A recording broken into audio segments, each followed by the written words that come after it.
Alright, so we got what did each Traitor Primarch plan to do after the Horus Heresy. I'm live right now on Twitch. Make sure you guys come through. Other than that, man, let's go. Let's go. G'day, guys and gal. To say that the Traitor Legions and Chaos as a whole wasn't exactly one. Look at look at this school threat right here. Like, this is how you know, like, the look that he's giving us, bro. Like, yo, we gotta be wary, bro. Somebody that look like this, y'all, be careful, bro. You never know what type of weapon they got in their inventory. You never know what type of thoughts that are beaming through their head. Be careful of people like this, y'all. For long-term planning would be the understatement of the century. However, the armies of the War Master have to have had some kind of goal or plan for what would come after the fall of the Emperor, right? Well, yes, although some of their plans would have been as simple as autistically screeching at everyone for all of eternity, other Traitor Legions had significantly more sophisticated plans that would have been cool to see played out. Would Chaos rise as a united, unstoppable empire, or would have it turned on itself before the Emperor's blood even went cold? This isn't a What If Horus Won video. We already made that one, which covers exactly what would have happened immediately after a Horus victory and then probably would have happened long term. This video is more so what each Traitor Primarch was planning to do if they won, with the assumption that they weren't going to get banished or killed during the siege. Yo, I'm so glad these damn Diddy followers and these freaky frogs didn't win, bro. Because if they won, oh my goodness gracious, bro. Man, yo, it would have been hell on every single planet, bro. It would have been nasty work, bro. Terror or the Horus Heresy. Literally. Before we get started, Like I said, right now I'm live on Twitch. Make sure you guys click the link in my description and my comment section down below to go to my Twitch. You don't have to donate or gift or whatever. Just make sure you guys follow the channel. And other than that, let's get right to it. Also, if you guys did come from this video, say, hey, I came from this video. Going to chronological order of Primarch. GG's. Hey, this freaky frog. Hey, what they call it? The Diddy oil? Bro, he would have had, he would have had crates of oil. He would have had crates of Slaanesh oil, bro. This freaky frog, I can't believe, his fall from grace is ridiculous, bro. I can't believe he's all freaked out now, bro. Yo, he's been turned out like a shirt. We can start with Fulgrim. Fulgrim literally gave zero fucks about the heresy. He initially joined it out of love for Horus and his mind being twisted by the Laer blade. GG's. But then he only stayed in it because he wanted to become a demon Primarch and needed Perturabo's help. As soon as he got what he wanted, he pretty much ditched, only helping Horus with the Battle of Molech. He hid in the webway, jerking off and having orgies, happy to abandon his legion and literally declaring that he gave zero fucks about the outcome of the heresy. Lord have mercy. Lord have mercy. He going crazy and going crazy with other people. This is what we talking about. And here's the thing, bro. If you like Fulgrim, like I said, I don't like Fulgrim right now. I mean, I kind of like him before he turned out crazy. If you still like his current version of him being turned out and him being like, just nasty or whatever, bro, you got another thing coming, bro. Bro, you need to be baptized, bro. For real. This damn villain, bro, is crazy, bro. The fact that he really be indulging into his fetishes and what that call, y'all, BDSM. The fact that he really be indulging into these things, bro, just freely, man. See, the only thing that brought him back was Rogal literally binding him and dragging him back kicking and screaming. As soon as the Siege of Terror became unfun, he more or less abandoned it as well. We actually get to see Fulgrim's plan play out, as it was the same regardless of the heresy's outcome. Go to the pleasure planet and literally fuck himself for all of eternity. Bro, nasty work. And I knew this. That's the thing. I knew he was gonna do this. This isn't a surprise to me. Like, I'm not surprised that he was just gonna, just do himself in like that for the rest of eternity. Bro, I knew this. You knew this. Like, this isn't a surprise for us, I respect it. I don't. Man, hey, y'all better be careful, bro.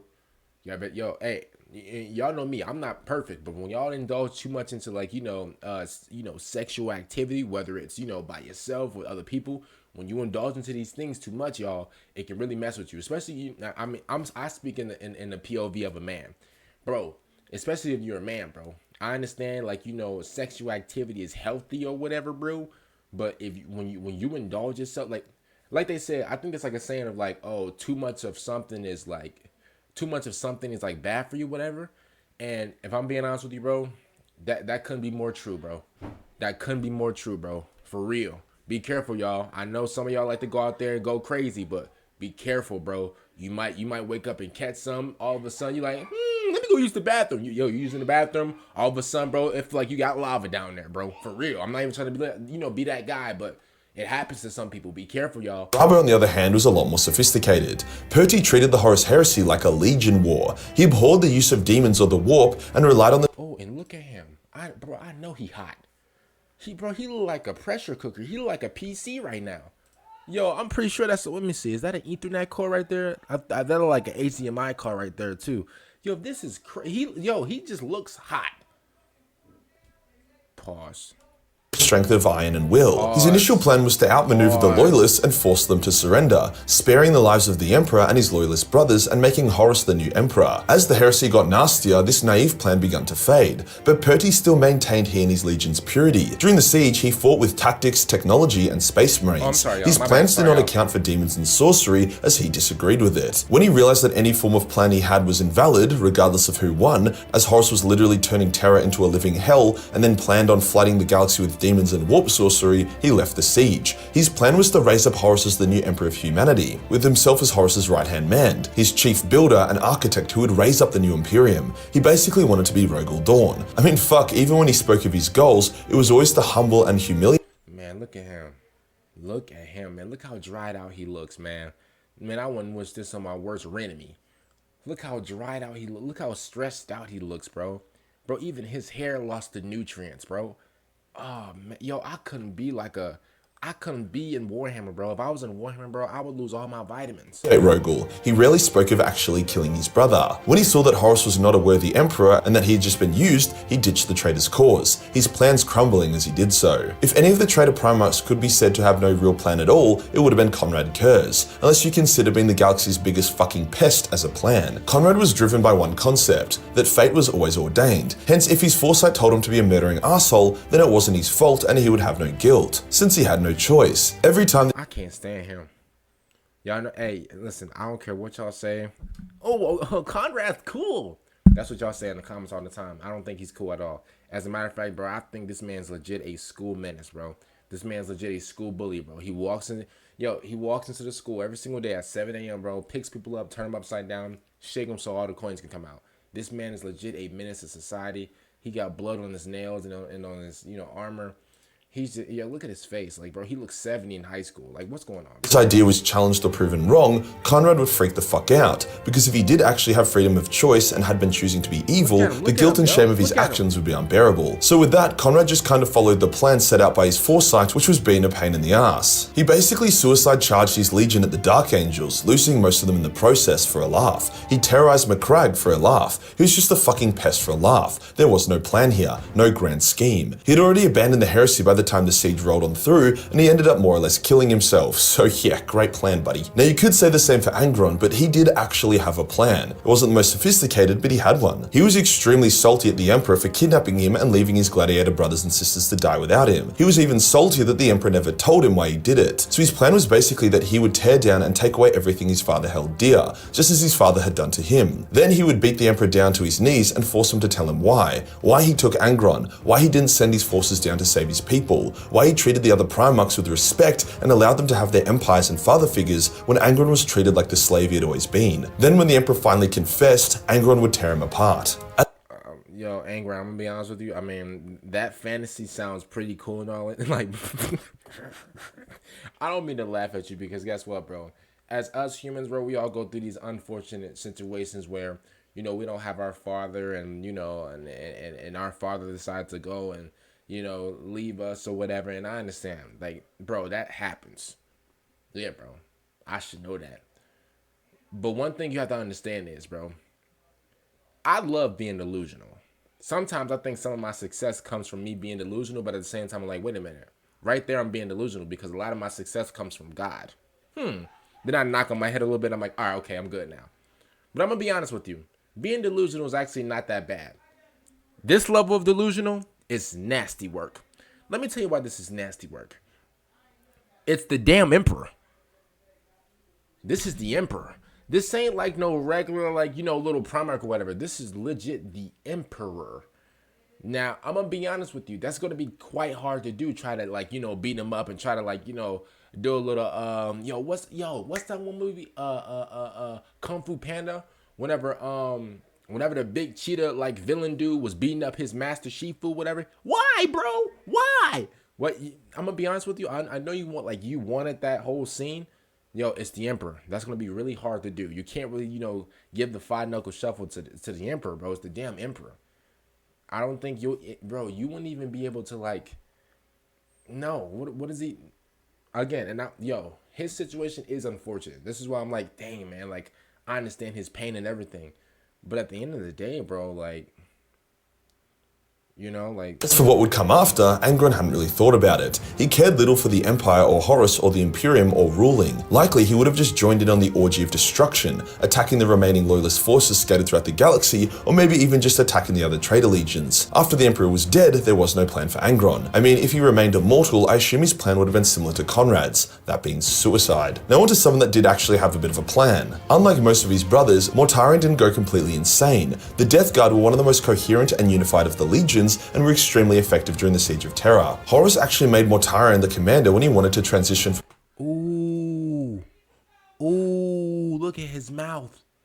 Man, his mouth, man, yo, he could eat a whole booty cheek, yo. The Legion Wars to unleashing chaos, a move that made Perturabo ditch the siege. Mortarion knew that once the Emperor fell, the traitor legions would turn on each other, so he deliberately held his legion back from the final push, allowing the World Eaters, Sons of Horus, and elements from the other traitor legions to lead the charge. He knew that the traitors would pay dearly for finally defeating the Emperor. After all, if the Emperor stood up from the Golden Throne during his last stand, he could incinerate thousands of enemy space marines with his wrathful fire. Either way, the traitor legions would be depleted. Then the World Eaters would probably go feral and attack everyone, further weakening them. All the while Mortarion and his barely damaged legion would be standing at the rear, ready to destroy any that remained to ensure the Death Guard would rise to be the greatest force in the galaxy. He would decimate the remains of the traitor legions and beat his brothers into submission. He would be the new... Thank God thank God they lost, bro.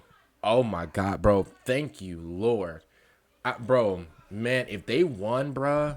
ruler of the Imperium. Pretty bold. It's just a shame that Jagadai Kamikaze the Death Guard killed a shitload of them and then banished Mortarion. In a similar vein, Magnus also planned on betraying Horus and the traitor legions. Magnus despised his traitor kin. He used the Siege of Terra and his brothers to try reclaim his noble shard, and when that failed, he became a demon Primarch and was just a salty bitch. However, his original plan was to keep the Thousand Sons mostly out of action, let the traitors and loyalists massacre each other, and then use his legendary power to seize control, dispose of his traitor brothers, and then make himself the master of mankind. Magnus believed that there was no one better for the role than he. Prospero was literally a paradise of his making. He was powerful in the warp and thought he had the knowledge and wisdom for the job. Now this plan sort of ate shit when he crashed out, attacked the Emperor, got his ass beat by Vulcan, became a demon, Duh. Duh. You know that if the Emperor needs a job to be done, you know who he's gonna call, right? He's not gonna call Ghostbusters. He's gonna call the greatest of all time. See, he's going to call the guy with the hammer. And I'm not talking about a handyman. He's going to call the greatest of all time. He's going to call the guy that's going to put the nail in the coffin. You get it? Because hammer, nail in the coffin. I know I killed it. He's going to call legit the best, the greatest, the one and only, the one that can't be touched. He's going to call Vulcan. Like the Emperor, got his ass beat again by Vulcan. Yes, that is Magnus' Siege of Terra lore in a nutshell, but it's interesting to see that he was also literally planning a coup. What about Horus himself? After all, Horus did seem quite unreadable and hard to follow for many parts of the Heresy and even the Siege. Well, Horus was actually feeling pretty merciful. He actually wanted the Emperor, Sanguinius, Valdor, and others to join him and become his Mournival. He actually liked the Loyalists more than he liked the traitors. He was also extremely delusional, and this plan made no sense as he... Aren't they all? Aren't they all delusional? Like, bro, that's not a surprise. Like, it doesn't surprise me that all these guys are delusional. Like, the only, the only guy that's not delusional, the only Primarch that's literally not even, he makes everything come true. Like, every plan that he has just comes into fruition. I mean, it's Vulcan. Like, what are we talking about? His desired mournful loyalists would rather die a million deaths than join him in damnation. He had this warped view of how he would be this awesome ruler of mankind, not realizing he was a meat suit for chaos, and everything he did was to further their agenda of plunging the galaxy into eternal darkness and misery. Y'all, I can't lie to you. I just had like a little coffee, before I started the video. I think it was like, what is it called? Like a cappuccino, whatever coffee. Not gonna lie to you, but that coffee's doing backflips like Gabrielle Douglas inside of me right now.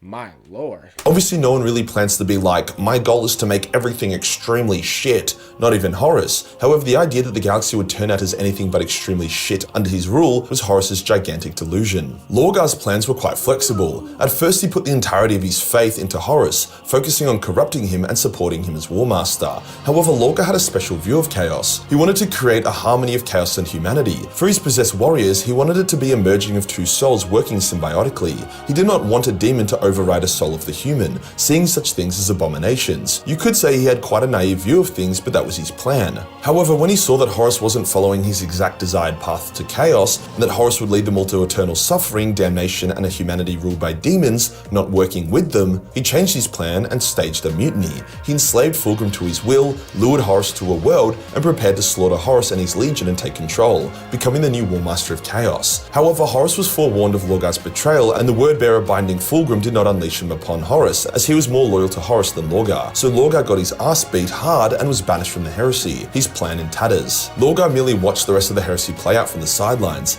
more so now just curious of the outcome rather than planning for anything in particular. That I bet he was jumping up and down like Christmas morning when they lost. leaves us with Alpharius, probably the most convoluted planner of them all. Originally, the Alpha Legion became traitors as they were shown a prophecy that stated if Horus won decisively, then the traitors would turn on each other, drive themselves and humanity to extinction, which would cripple the Chaos Gods and leave the galaxy safe for Xenos to rise up. Alpharius believed that the Emperor would crave the defeat of Chaos above all else, hence bought into this vision, declaring that he was being a traitor to fulfill the will of the Emperor. Okay, buddy. However, Omegan didn't really buy into this vision and self-sabotaged the Alpha Legion. Yo, I forgot he was a thing. I'm sorry, y'all. I don't mean to be mean, but I forgot. I know Alpharius, whatever. I forgot that he was like his other half. I forgot. With Alpharius also starting to doubt his course of action. It also seemed like the Alpha Legion planned to not be a part of the extinction event, saving their strength for after the Heresy, where they would probably help wipe out the traitors and survive into the new galaxy. When Alpharius attacked Pluto, things got even more confusing, as there was one of three explanations for this. Firstly, he was teaching Dorn a lesson about weaknesses within the Sol System's defenses, helping him prepare for Horus after having a change of mind, or secondly, he was genuinely trying to kill Rogal Dorn to help the traitors, or thirdly, it was actually the loyalist Omegan who was trying to help Rogal prepare for the traitors. However, since the author stated it was Alpharius that died, the last one is unlikely. Either way, the plan went to shit, as Rogal outplayed Alpharius and slaughtered him in a duel. Alpharius, overcomplicating the shit out of his plans, once again backfired spectacularly, as if he was actually wanting to help the loyalists, he ended up dying, and if Not gonna lie to you, yo, his armor, bro, man, bro. I gotta put respect on him, bro. Bro, Hugh Hefner's armor is fire, bro. It's something about something about you, something about just something about his arm. Like, yes, it's gold, but like it's like another different type of gold. It's kind of crazy. he wanted to help the traitors, he died and his legion was withdrawn from the Heresy, so overall he achieved nothing. So as we can see from this, 5 of the traitor Primarchs planned or probably planned to turn on Horus, 2 of them had no plan and just did whatever they wanted, leaving literally only Perturabo as the only traitor Primarch who was going to remain solid and loyal to Horus until Horus fucked him over, and kinda betrayed him instead. So Horus was pretty fucked. What do you expect, bro? All these guys traded like in the first place. That's like you That's like you being in a relation. Yo, that's like one of y'all being in a relationship with a girl that like backdoors people. What do you think is gonna happen to you? And if you don't know what that means, like whenever a girl backdoors people, basically whenever a girl like sets up somebody to get robbed or to get unalived, like what makes you think like if you take that girl into a relationship, what makes you think she's not gonna backdoor you? What makes you think she's not gonna set you up? Like, what are we talking about? Like, of course, most of these guys are going to betray Horus. That's their whole thing. They betrayed the Emperor. Horus, no way you thought you were better than the Emperor. No, you're not. Bro, you sold your soul, bro, for 25 cents a piece. Yo, all the Chaos guys, they invested a quarter into you, bro. Literally. Sold you.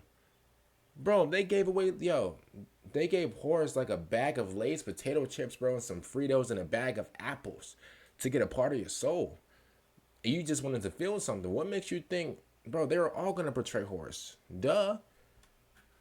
Not that it would have mattered. If he actually did manage to kill the Emperor, then the Talisman of Seven Hammers would have activated, creating a destructive force so great it would have killed all of the Death Guard, Word Eaters, Thousand Sons, Emperor's Children, and Sons of Horus, Oh, so GG's to everybody. Okay. as well as Horus himself, leaving only the Iron Warriors, Word Bearers, and Night Lords still alive but with wounded legions. Pretty easy pickings for the vengeful Guilliman. Oh, so Horus, it would have been GG's for you no matter what. Okay. And the Lion. Horus was fucked. From when the first shot of the siege rang out, he just didn't realize how fucked he truly was. Okay. If you enjoyed the video, So he was in a lose-lose regardless. Okay. Comment down below, man. What do you guys think about this, man? Shout out to my boy Majorkill for this one. Other than that, right now, man, I am live on Twitch. If you guys haven't subscribed to the channel, subscribe to the channel, bro. It's absolute free. And if you guys, want to be a little extra, make sure you guys come over to my Twitch right now and make sure you guys follow the channel. Be like, yo, I came from this video, so-and-so, whatever you want to call it. Other than that, man, I'm going to see y'all later for the next one out. Hopefully you guys did enjoy this one. And peace out.